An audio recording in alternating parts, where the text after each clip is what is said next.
En instantes, quédate ahí y sumate con el hashtag que te estamos invitando hoy, Despidos en la Era Macri. Te vamos a contar a través de los dirigentes sindicales que ya se encuentran aquí con nosotros, Hernán Zurieta de ATE del Ministerio de Trabajo, Leonardo Fabré de la Secretaría General de ANSES y Claudio Marín, secretario gremial de la CTA, los despidos en la era Macri, el proceder. Hoy comenzamos y mañana estamos preparando un programa especial con todo el tema, así que si vos tenés información, también aportala y aportala a nuestro productor ejecutivo a través del Twitter @Nico Bocache. @Nico Bocache, toda la información para mañana jueves. Los queremos aquí a los despedidos de las distintas áreas para hacer un programa especial.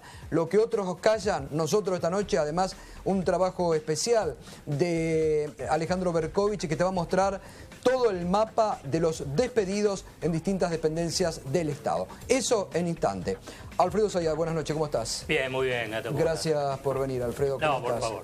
Bueno, el domingo plantaste ahí el tema que tuvo amplia repercusión. ¿Se viene un nuevo megacanje con los mismos protagonistas del pasado? Ya está el megacanje. Ya está. Hoy salieron 2 resoluciones del Ministerio de Economía formalizando ese megacanje entre letras del Tesoro intransferible por bonos también del Tesoro. Esto eran letras del Tesoro intransferible en manos del Banco Central, letras que recibió el Banco Central a cambio de dólares que le entregó al Tesoro. ¿Para qué? Para pagar deuda. Por ejemplo, la del 3 de enero del 2006, que fueron 9.530 millones de dólares que se le pagó al Fondo Monetario Internacional. Y por otras 2 letras más que totalizan 16.099 millones de dólares para pagar deuda con organismos financieros internacionales y con acreedores privados. Ese megacanje, en la primera fase del megacanje de 16.099 millones de dólares, ya está concretado. ¿Por qué te digo primera fase? Porque ya el ministro de Hacienda y Finanzas adelantó que van a ser 65.000 millones de dólares que se van a canjear. Ahora bien, ¿qué significa esto? ¿Qué significa para la gente que por ahí no está? Que megacanje lo tiene asociado muy a la época de Fernando de la Rúa y justamente no hay que pasar por alto un dato de la Suprema Corte de Justicia de la Nación que confirmó el procesamiento de Sturzenegger, que es el presidente del Banco Central, por ese megacanje. Por el canje del 2001, claro, cuando era secretario de Política Económica del Gabinete Económico de Domingo Felipe Cavallo, del gobierno de Fernando de la Rúa. Digamos, para decirlo en forma muy clara, digamos, este megacanje implica un incremento sustancial de los pagos de intereses de la deuda que va a realizar, va a tener para el presupuesto nacional, obviamente aquí en Argentina. Por lo pronto, solo por esta primera fase del megacanje, en el 2016, en el presupuesto 2016, respecto al presupuesto 2015, se incrementa 15% el rubro de intereses de la deuda. ¿Sabes cuántos son? Son 15.000 millones de pesos. 15.000 millones de pesos simplemente por... Es decir, que ya comenzamos el 2016 con un aumento de la deuda. Con el pago de intereses de la deuda. Y todo esto fue realizado por un DNU, vamos por la formalidad.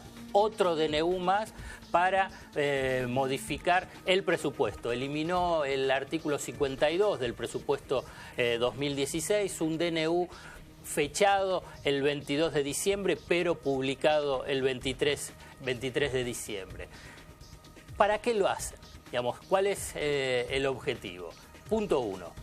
Para entregar estos nuevos bonos que van a devengar, o sea que va a tener una tasa de interés del 7,75 y 7,875 versus unas letras intransferibles de casi el 0%, ahí es donde vos ves que aumentan los intereses, pero para entregar estos bonos a un grupo de bancos internacionales, el HSBC, el JP Morgan, el Citibank, el Deutsche Bank y Goldman Sachs, para que estos bancos entreguen entre 8.000 y 10.000 millones de dólares a las reservas del Banco Central. O sea que estos bonos pasan a estar en manos de estos bancos internacionales. O sea, una deuda que era intrasector público, o sea, entre el Tesoro y el Banco Central, y por consiguiente no es exigible, o sea que podían negociarlo fácilmente. Exacto, porque estábamos entre acá, entre vecinos. Exacto. En la vecindad. O sea, ahora la internalizamos. Claro, pasa a manos del sector privado. O sea,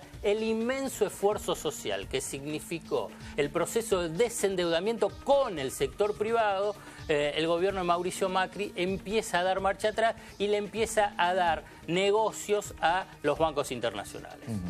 Bueno, y esto con lo que ya se ha conocido en épocas pasadas, recientes, ¿no? En el 2001, ¿no? De las comisiones fabulosas y de todo lo que se llevaron estos bancos internacionales, ¿no? Los negocios extraordinarios para los bancos son las comisiones, como bien mencionás, digamos, todas las ingenierías financieras vinculadas con reestructuraciones, préstamos garantizados y la especulación con los bonos. Claro. La especulación con los bonos, pero un aspecto adicional que es muy importante. Si se incrementa el gasto para pagar intereses, hay dos posibilidades: aumenta el gasto público o achicás otras partidas del gasto para hacer frente a los intereses. Vuelvo a recordar, son casi 15.000 millones de pesos más solamente en este año por pago de intereses. Bueno, empezaron achicando, ahora vamos a hablar del tema, ya empleo público. Bueno, la lógica teniendo en cuenta cuáles son la política económica, el pensamiento económico del equipo económico de Mauricio Macri, es que diga, bueno, hay que ajustar, y hay que ajustar otras partidas. ¿Qué otras partidas? Y uno ve el presupuesto nacional y tenés un poquito más del 65% que son de seguridad social, gastos sociales, y la otra es de infraestructura. Entonces, ahí es donde van a decir, bueno, hay que ajustar. Pero no solamente esto. Cuando se entregan más bonos al sector privado, o sea, se incrementa el endeudamiento con los acreedores privados. Los acreedores privados, la lógica, ¿qué es? Quieren cobrar los intereses y también el capital, o refinanciar el capital. O sea, cobrar los intereses. ¿Qué es lo que exigen siempre los acreedores privados a través de siempre de su gran auditor, que es el Fondo Monetario Internacional? El ajuste. El histórico ajuste fiscal que se conoce en Argentina, lo que fue la década del 90, como los que se conoce como política de austeridad en Europa durante estos últimos 8 años, o lo que se conoce aquí cerca en Brasil en los últimos 2 años. Ajuste fiscal con caída de la actividad económica. Claro, total. Bueno, Berco, no sé si querías preguntarlo, ¿ya está claro? Sí, me parece que está claro y compartimos el repudio a esta clase de ajustes como consecuencia. Ahora, Alfredo, no te escapará el hecho de que el equipo de Daniel Scioli también preveía financiarse en el mercado internacional y probablemente con un mecanismo bastante parecido, ¿no? ¿O no crees que hubiese sido? Yo no sé, yo te analizo lo que está haciendo este canje, este mega canje, y que es la primera fase. La verdad que es lo que, porque esto es un argumento, bueno, harían lo mismo. Sí, la verdad que no se sabe. No, en este aspecto no se sabe. No, la cuestión es que no hay una única, porque esa es la idea que se tiene desde el sistema financiero, que, bueno, esta es la única solución. Digamos, la única solución era hacer una fuerte devaluación. La única solución es despedir a los trabajadores porque hay que ajustar. Y la verdad que no es. La economía no tiene una única solución. Sí, los que tienen las políticas, pensamiento de ajuste neoliberal, piensan que es la única y naturalizan que un país, y en este caso Argentina, tenga que subordinarse al capital financiero y al capital financiero internacional. ¿Por qué? Uno tiene que preguntarse, interpelar, ¿pero por qué? ¿Por qué esa es la única solución? La verdad que no es la única solución, es la única solución que plantea el poder económico local e internacional hacia los países. Totalmente. Alfredo, gracias como siempre, ¿eh? No, por un favor. gustazo, ¿eh? No, un gusto para mí. Muy bien. Alfredo Zayat pasó esta noche en Minuto 1. Nos vamos ya al disparador para el informe que se viene, despidos en la era Macri.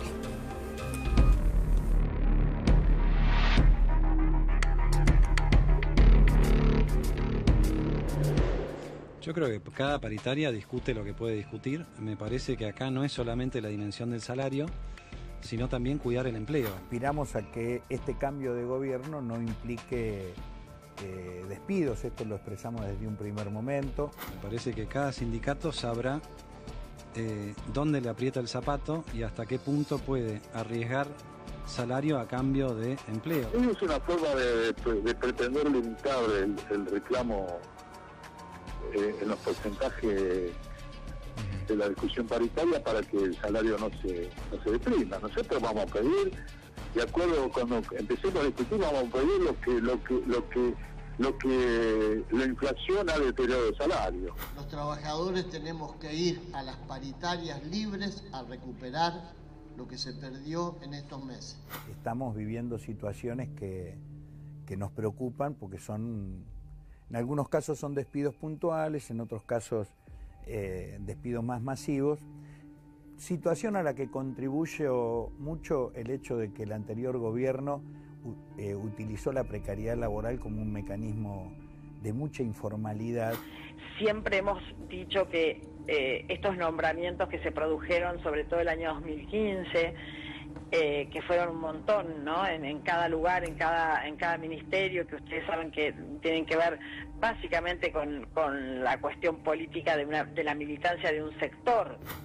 Y eso hace difícil abordar los temas muchas veces, ¿no? Porque hay contratos de locación de obra, contratos de locación de servicios. No está claro si uno es empleado técnicamente no son empleados del Estado. Yo creo que en cada ministerio se han ido encontrando y se van a ir encontrando en este mes en el que estamos haciendo auditorías en todos lados, se van a ir encontrando este tipo de situaciones y ahí es cuando obviamente los ministros van a tomar medidas del mismo estilo. Para nosotros no hay convocatoria a pacto social si no hay respeto por la paritaria libre, si no se garantiza el pleno empleo y si no se suspenden de inmediato la caza de brujas y los despidos que se están produciendo en distintas instancias del trabajador estatal, municipal y del sector público.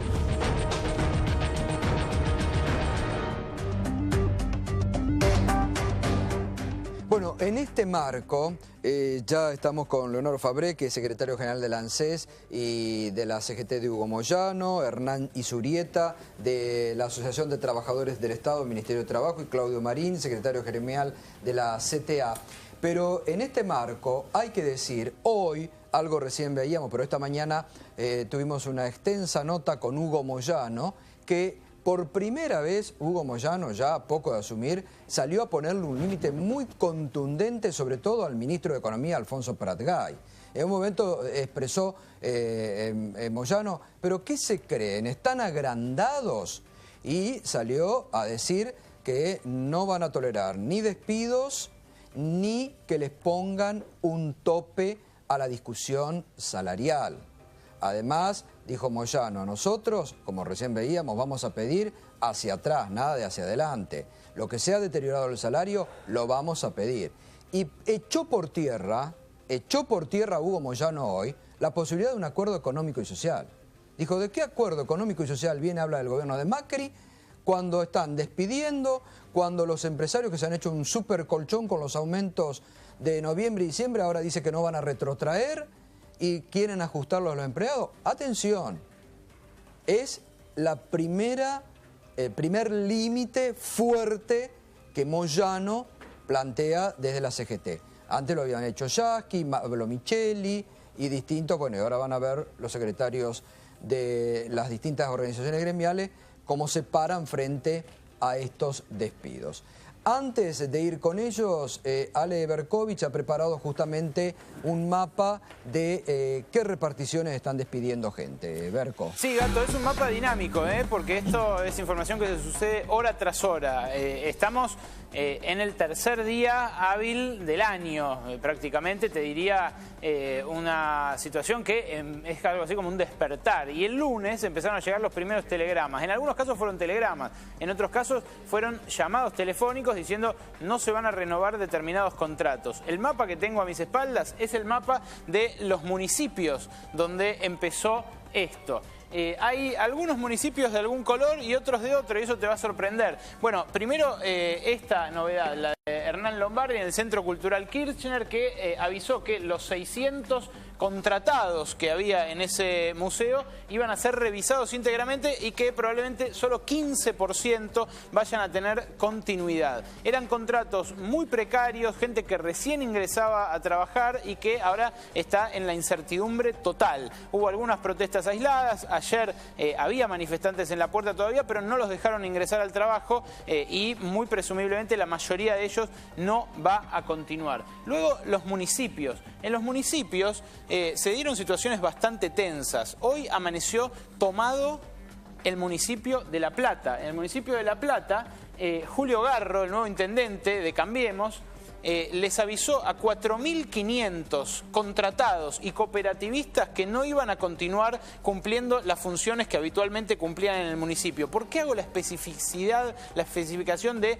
que son contratados y cooperativistas? Porque no son empleados de planta permanente de los municipios, son empleados que bajo distintas formas precarias fueron ingresando a la tarea en este nivel del Estado, que como todos sabemos es el que menos dinero gana dentro del mapa general de los estatales de nación, provincia y municipios. Esa toma seguía hasta esta tarde y había mucha tensión entre los gendarmes que estaban apostados en la puerta y los manifestantes, en muchos casos de organizaciones sociales o de los gremios presentes allí, que por supuesto repudiaban todas las desvinculaciones. ¿Quién más? En Lanús y en Quilmes, dos partidos del sur del conurbano que fueron ganados justamente por Cambiemos en estas últimas elecciones, dando batacazos contra el Frente para la Victoria, que tenía prácticamente asegurado el triunfo en alguno de estos casos. Bueno, Martiniano Molina, conocido chef y que ahora debuta en la función pública con esta intendencia, ya les avisó a 1.000 de los empleados de Quilmes, que venía siendo gobernada por el Barba Gutiérrez bajo el Frente para la Victoria, que no iban a continuar en sus tareas. Y Néstor Grindetti en Lanús hizo lo propio con otros 1.000. La situación es bien diferente y tiene sus especificidades también, porque en el caso de Quilmes se sabía que había muchos empleados que entraron en los últimos meses y que además tenían estrecha vinculación política, casi que en algunos casos había empleo a cambio de militancia. Y esto es un límite muy viscoso que justamente queremos explorar en el debate de hoy. ¿Son de verdad todos ñoquis los que quiere echar el gobierno de Mauricio Macri del Estado? Bueno, muy probablemente no, porque por ejemplo en el Senado acaba de dar marcha atrás la vicepresidenta Gabriela Michetti con lo que eran inicialmente 2.035 despidos y acaba de salir esta tarde, hace minutos nada más, un decreto complementario del decreto que ordenaba esta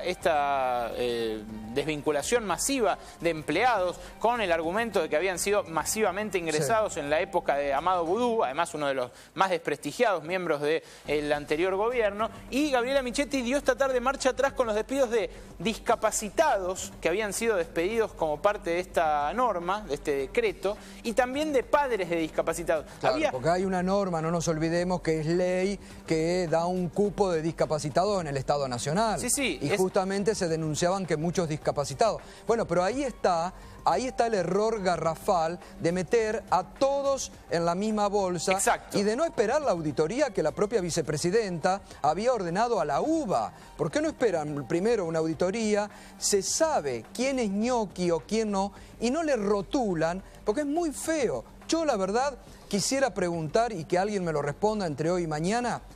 Vamos a preguntar esto. ¿Cuántos dirigentes políticos de la Argentina, cuántos funcionarios hoy en el gobierno que fueron legisladores y cuántos legisladores nacionales de las distintas fuerzas políticas van a trabajar al Congreso de la Nación todos los días o son ñoquis? ¿Por qué no preguntamos eso también? Bueno, la excusa en este caso, o el argumento en este caso, fue que no se sigan acumulando capas geológicas de empleados que vienen con cada administración y después se quedan en el Congreso. Está bien, pero eso es una responsabilidad de toda la dirigencia política en su conjunto. Exacto. Lo hacen todas las administraciones. Y otra pregunta, Gato, quizás incómoda. Si toda esta gente eran efectivamente ñoqui, ¿no deberían iniciar causas? Penales, por estafa, penales. Obvio, tiene que haber denuncias concretas. Claro. Porque acá lo que pasa, que ayer lo decíamos también con el motivo de la triple fuga, hay mucho marketing político. Quieren quedar bien con algunos sectores, te meten el ñoquis, apañados por algunos dirigentes políticos notorios, que son legisladores nacionales y que yo quisiera, reitero, y por favor si alguien me puede pasar la información, ¿Cuántas veces han ido al Parlamento Nacional? ¿Cuántas sesiones están? ¿En cuántas sesiones han estado presentes? ¿Cuántas veces han hablado? Vamos a empezar a indagar. ¿Cuántos dirigentes políticos están libres en la Argentina como para decir a muchos laburantes que no se merecen el rótulo de ñoquis? Es muy despectivo y es muy feo. Gato, lo que se vivió en las municipalidades de Quilmes, de Lanús y de La Plata es solamente el inicio, porque hay otros municipios como muy populosos, además, como 3 de Febrero, Hurlingham y Morón, pero específicamente 3 de Febrero y Morón, donde están en una situación parecida. Acá lo mencionamos a Juanchi Zabaleta, justamente en su momento un ladero de Amado Vudú que se alzó con la intendencia de Hurlingham, antes en manos de Juan Acuña. Bueno, él es del Frente para la Victoria y Zabaleta acaba de desvincular a 300 empleados municipales que había incorporado a la planta permanente Acuña el día antes de irse. Entonces, esto es algo que ocurre también siempre que hay una transición entre adversarios en un distrito e incluso entre adversarios internos, en este caso del peronismo. Ahora, la masividad que está alcanzando en los casos de Lanús, de La Plata especialmente, y en otros más, es algo que empieza a generar una conflictividad inusitada. Y además, en general, cuando hay una transición entre distintos caciques bonaerenses o intendentes, se daba algo negociado, no un plumazo de despidos y después revisarlos, como claramente ocurrió en el Senado. O auditorías, ¿no? Sí, bueno, igual Gato. Porque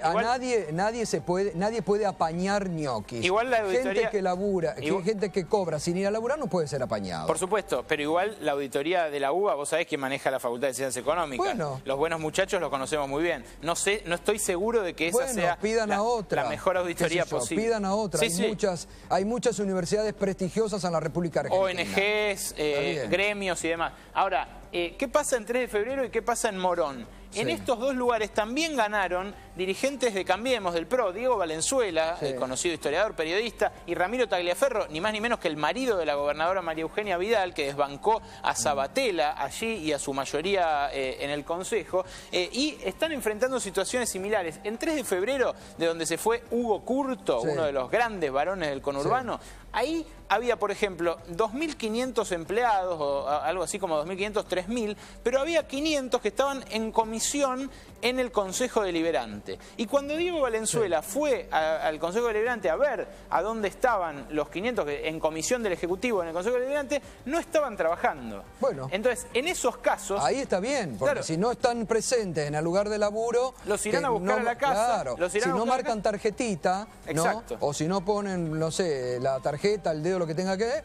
bueno, ahí está justificado. Pero de un plumazo empezar, o como ha habido situaciones muy antipáticas de pedirles DNI en la puerta del AFCA días atrás con un policía, esas son épocas pasadas que, por favor, no hay que repetir en estos momentos de democracia. Hay lugares, Gato, donde las consultoras privadas que contrató el nuevo gobierno para hacer este relevamiento y establecer quién sirve y quién no, le están haciendo preguntas concretas sobre su filiación política. Ahí hay una persecución ideológica. Preguntas concretas sobre su filiación política. A mí me han llegado casos de un área de cultura de la provincia de Buenos Aires donde le pidieron que abran el Facebook y muestren sus publicaciones. Ahí hay una persecución ideológica. Inadmisible. Y es inadmisible, y hay que recordar que el presidente Mauricio Macri, cuando dio el discurso inaugural, dijo que Cambiemos no venía ni a perseguir ni a tomar revanchas. Y hay algunos funcionarios que están haciendo claros actos de revanchismo político en estos momentos. Más papistas que el Papa, quizás. Sí, y bueno. Veremos. Bueno, otro mito que queremos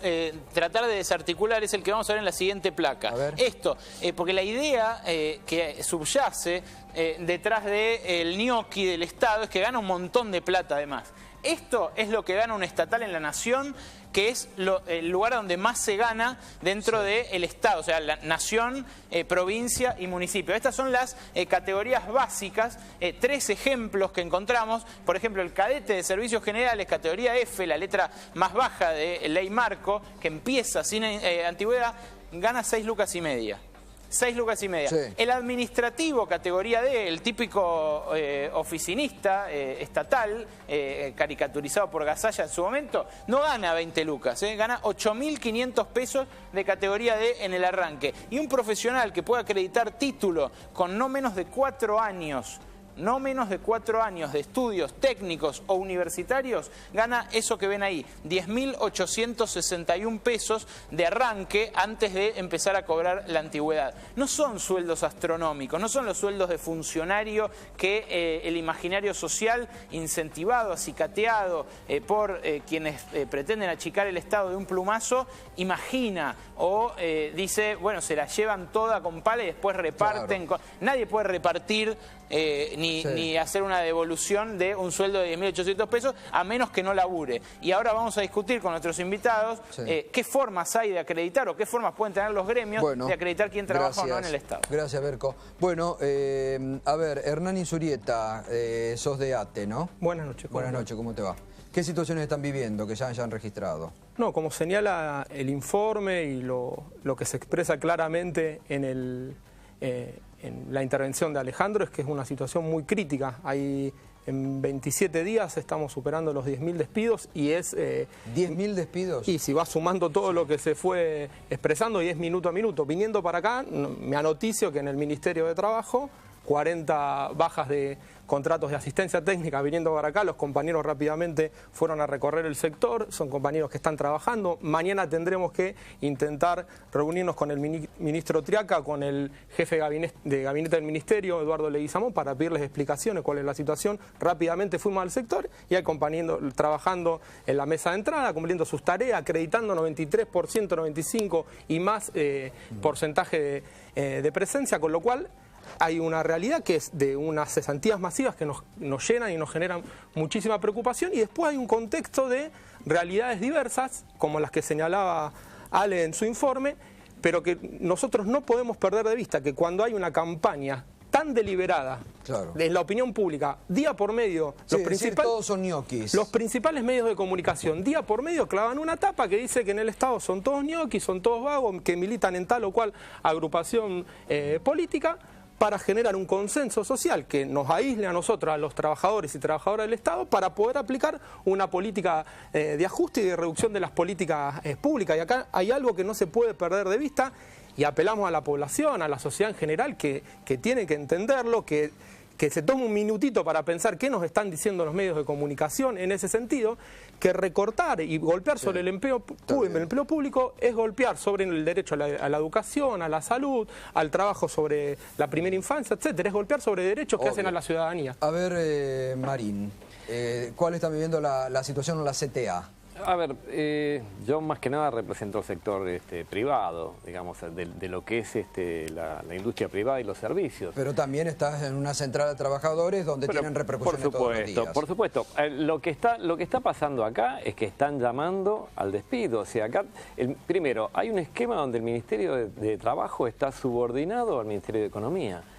Y si el propio gobierno está diciendo, cuidado, no recuperen salario, porque si recuperan salario están en juego los puestos de trabajo, lo que se está diciendo es llamar al sector, no solamente al sector estatal que está intentando dar el ejemplo, sino al sector privado a generar un disciplinamiento de la mano de obra organizada. Bueno, es lo que se está buscando. A ver, lo dijo el ministro Pratgay. Ojo lo que piden porque pierden el trabajo. Sí, el textual es: cada sindicato sabrá dónde le aprieta el zapato y hasta qué punto puede arriesgar empleos a cambio de salarios. Bueno, hagamos un alto ahí. En todos estos años, ¿se habló de si pedía salario, había despidos? No, esto es un elemento altamente político, y lo que está haciendo el gobierno es intentando dar el ejemplo y diciéndole a los privados, anímense.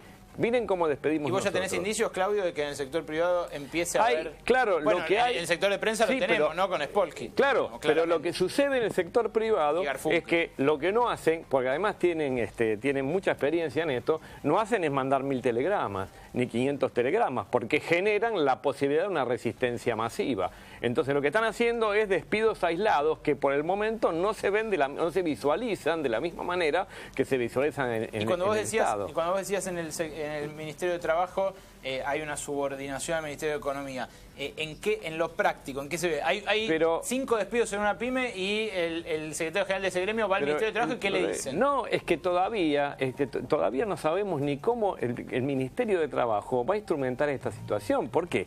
Uno va al Ministerio de Trabajo, el Ministerio de Trabajo trabajo no puede ser neutral, tiene que jugar a favor del más débil. Y esto tiene que ser de esta manera. Y hoy el Ministerio de Trabajo, a las declaraciones del Ministro de Economía, no dijo, no, miren, acá despidos no, ni nada por... Al contrario, deja correr. A ver, y este es el punto que tenemos acá. Leonardo, hoy sonó muy fuerte esta mañana, muy duro, Hugo Moyano, que salió a decir que se han creído, están agrandados, paran la mano. Está bueno porque se habló mucho sobre un apoyo... Bueno, él dijo, hoy admitió que lo había votado a Macri. Yo acá mismo en tu programa yo dije que Moyano en ningún momento estaba comprometido con el gobierno. No, pero hoy admitió que lo había votado a Macri. Bueno, pero Moyano es el dirigente con más sentido... No, él dijo que votó por convicción. Con más sentido de la equidad, por eso está en el lugar que está y apoyado por tantos gremios. Por lo tanto, nosotros no vamos a permitir bajo ningún punto de vista. Yo soy secretario de Seguridad Social de nuestra CGT, que conduce Hugo Moyano. Estoy totalmente seguro que nuestra central en ningún momento va a apoyar este tipo de políticas. En el caso de ANSES, del cual soy el secretario general de Trabajadores, no hemos tenido ningún despido. Sí tenemos algunas otras situaciones incómodas, porque hay que hablar sobre todos los temas. Acá el único que se fue del gobierno anterior fue Diego Bocio. Desde el número 2 de ANSES, sí, de la etapa del gobierno anterior, hasta todos los gerentes, nadie ha renunciado. Como el encargado de manejar el Fondo de Garantía de Sustentabilidad es nadie, Blaquier. Es Mario Blaquier. Sí, pero el otro no renunció. O sea, Santiago López Alfaro. Nadie renuncia, nadie se va. ¿Y no les piden la renuncia? El que maneja ahora es este economista. Perfecto, pero Blaquier. Tampoco el Rodrigo Ruete, que es el secretario el segundo cargo de ANSES, tampoco renunció, más bien que hoy hay otra persona que maneja. Ahora, Leonardo, el tema tiene que ver, el punto es la ética desde un lado y la ética desde el otro. ¿Qué quiere decir? Que se están queriendo atornillar. Están atornillados, hermano. Están atornillados. ¿Qué hay que hacer? Pero ellos son funcionarios políticos, ¿no? Deberían ser funcionarios políticos. Claro. Ahora, pero lamentablemente hasta ahora no tenemos ningún despido de ningún trabajador de base. Está bien. Ahora, hoy también Moyano decía respecto a la frase de Prat Gay que reiteraba Berco recién, no nos vengan a extorsionar ni nos vengan a poner. ¿Ustedes sienten, como decía, que ya hay como diciéndoles paren la mano, lo vamos a... Que el ministro de Economía se preocupe de dónde le aprieta el zapato a él. Y que a él el zapato le aprieta mucho, evidentemente porque está llevando una política de endeudamiento, la misma política que yo he denunciado aquí en este mismo espacio en otro momento del año pasado, que ha hecho Macri en la Capital Federal. En la Capital Federal nos dejó con 3.000 millones de dólares de deuda que los porteños lo vamos a terminar de pagar dentro de 100 años. Y el mismo estilo, el mismo mecanismo está siendo utilizado. Estos bonos normalmente fueron parte de una ideología positiva. O sea, el Estado emitía los bonos. El gran comprador de bonos era el propio Estado, a través de las instituciones que podían financieramente hacerlo. Caso ANSES, emblemático. Claudio, no, sería bueno que yo te escucho, me parece brillante, que todas las centrales podamos llegar a un acuerdo para poder generar una prohibición de despido.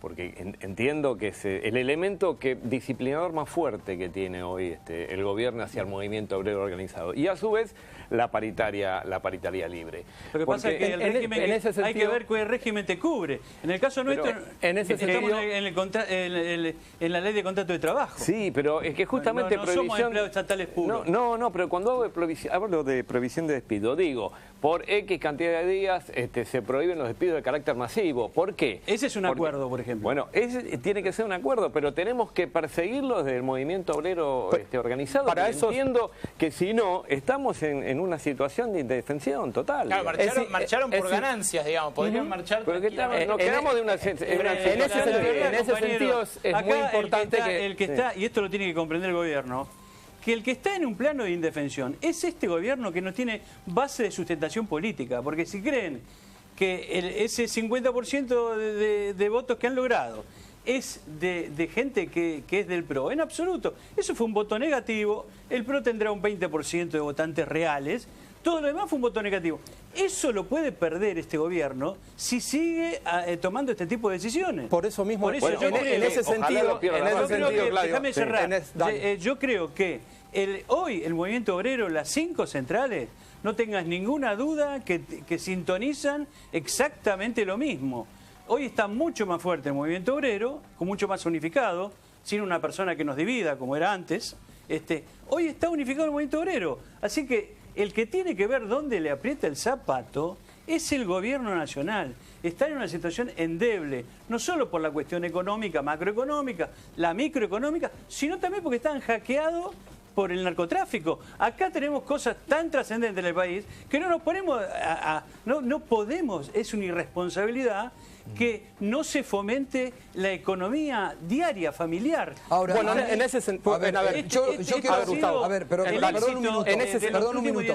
Yo les quiero pedir a ustedes también una reflexión. ¿Cómo hay dirigentes importantes como Sergio Massa, candidato presidencial, que hoy salieron a decir que están a favor de despedir los ñoquis del Estado? Por eso, en ese sentido, en principio, para empezar a dar respuesta, se necesita que las centrales sindicales rápidamente salgan del inmovilismo, y si el año pasado había movilizaciones por el tema del impuesto a las ganancias, que era una reivindicación legítima y golpeada, pero sobre una franja de trabajadores, mucho más urgente es que salgamos ahora a poner un freno a esta ola de cesantías que está afectando a los trabajadores y trabajadoras del Estado. Y acá hay un doble componente, porque tiene un contexto, un elemento de ajuste, de achique del Estado, y tiene lo que señalaba Claudio, es todo un mensaje para el conjunto del movimiento obrero y para los empresarios, para decirle, hay condiciones para que ustedes puedan despedir, y a los trabajadores condicionarnos para la pelea paritaria que se viene, donde tenemos que recuperar el poder adquisitivo que perdimos durante todo el año 2015, más del 40% de la evaluación, que vayamos atados de mano. No, y alguien esperaba otra cosa, pero además alguien tenía otra idea. Y mirá, había gente que esperaba otra cosa. Nos está gobernando una clase social que para ellos es normal esto. Lo único que hay que decirle, mirá, la verdad, no llegaste arriba de los tanques como antes. No te traen los tanques como antes. Ahora te trajo el voto. Vas a tener que respetar las condiciones así como está democráticas planteado, funciona con el 25% de excluidos. Entonces tienen que generar 25% de excluidos. ¿Para qué? Para además bajar el poder adquisitivo del resto de los trabajadores. Ahora, esto está totalmente planificado, no es un tema. Bueno, por eso. Pero además, yo también esto es Maquiavelo, es todo el crimen en una noche. Hoy también hay que ver, porque el gobierno quiere convocar a un acuerdo económico y social. Los empresarios, la COPAL como entidad, Berco, ayer lo comentábamos, le dijo al ministro Alfonso Pratgay, nosotros retrotraer precios, nada. Claro, es decir, jamás los empresarios van a... Está bien, pero hay que ver qué actitud toma el gobierno frente a porque eso se está sintiendo también en el bolsillo de todos, los aumentos desmedidos de precios. Gustavo, en ese sentido es notorio en la opinión pública que descalifica, estigmatiza a los empleados estatales como ñoqui. En el Estado no hay ñoqui. Lo que hay es miles y miles de compañeros precarizados durante años, durante 12 años. Caso concreto, por ejemplo, en el Ministerio de Planificación, 12 años que duró la gestión de vida, ni siquiera crearon la Dirección de Recursos Humanos. Ni siquiera se creó la Dirección de Recursos Humanos, 12 años tuvieron. Ese organismo que hoy no existe más queda desguazado en 5 y los compañeros en esas estructuras no saben a dónde van a ir. Y hay además despidos para que ñoquis, por ejemplo, hay despidos... El Centro Cultural Kirchner. El centro, por ejemplo, en el Centro Cultural Kirchner hay parte, otras partes va a ir a interior. Ese ministerio se desguaza y los compañeros no saben a dónde van a ir. Y una cosa más, por ejemplo, uno se imagina un ñoqui trabajando en programas de primera infancia, entre otras cosas. Por ejemplo, el programa Primeros Años, 33, porque está lo masivo y también lo chiquito. Hay 33 pedidos de baja de contrato, entre ellas de un delegado de ATE, en un programa dedicado a la primera infancia que impulsa el Ministerio de Desarrollo Social en coordinación con el Consejo de Coordinación de Políticas Sociales. Están bajando 33 contratos ahí. ¿A usted se imagina un ñoqui laburando con los pibes de los barrios en todos los lugares del país? No, claramente, bajo el discurso de que son todos ñoqui, que son todos vagos, que militan en tal o cual fuerza política, lo que se está descubriendo una política que quiere ajustar, que quiere golpear sobre los sectores más vulnerables de la sociedad, y lo que nosotros como trabajadores y trabajadoras del Estado tenemos que ganar en el debate con la opinión pública es que nuestro trabajo hace los derechos de la comunidad, de sus sectores más vulnerables, y que si golpean sobre el empleo público, golpean sobre esos derechos. Hernán, yo te pregunto, ¿acá son despidos ñoqui o ven que hay persecución ideológica clara? También está esa situación. Es claro, uno escucha las palabras de la vicepresidenta de la Nación, Yo creo, se supone... Hoy dijo que van a ir ministerio por ministerio, bueno, a repetir lo mismo que hicieron en el Senado, dijo ministerio por ministerio. Para nosotros, todos los compañeros y compañeras que cumplen sus funciones, que cumplen su horario, que cumplen con su tarea, con su rol, son trabajadores. Piensen lo que piensen políticamente, militen donde militen. Se supone que esta es una sociedad democrática, salvo que no estén vigentes las garantías constitucionales y el pensamiento político de tal o cual compañero sea un motivo de despido. Sería grave que nos informen las autoridades, el presidente, la vicepresidenta, si ahora el pensamiento político es motivo para que despidan un compañero. En el Estado hay un montón de compañeros que votaron a Macri, un dirigente sindical que acompaña al señor Fabio dijo también que lo votó, pero también en el Estado lo votaron un montón de compañeros. Es así, y votaron a Scioli, hay compañeros del Frente de Izquierda o que simpatizan con la izquierda o radicales, hay de todo.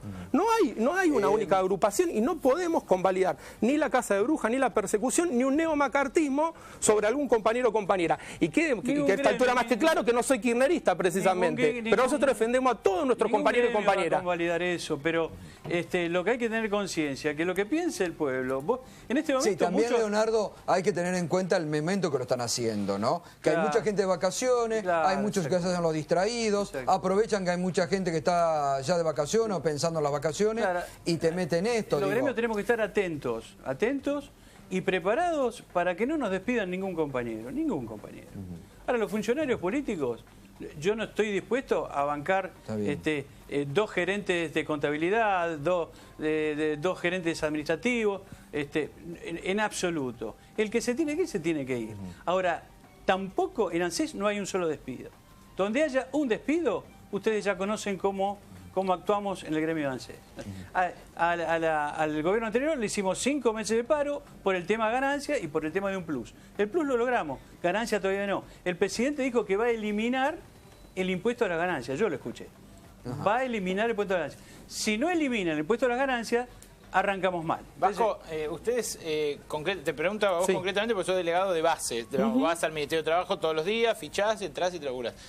¿Tenés idea o aunque sea una versión de algo que nos están preguntando muchos oyentes y que es, digamos, un rumor en algunas reparticiones públicas, que es que algunas de las consultoras privadas que contrató el gobierno para depurar supuestamente del empleo público recibe un pago por contrato bajado?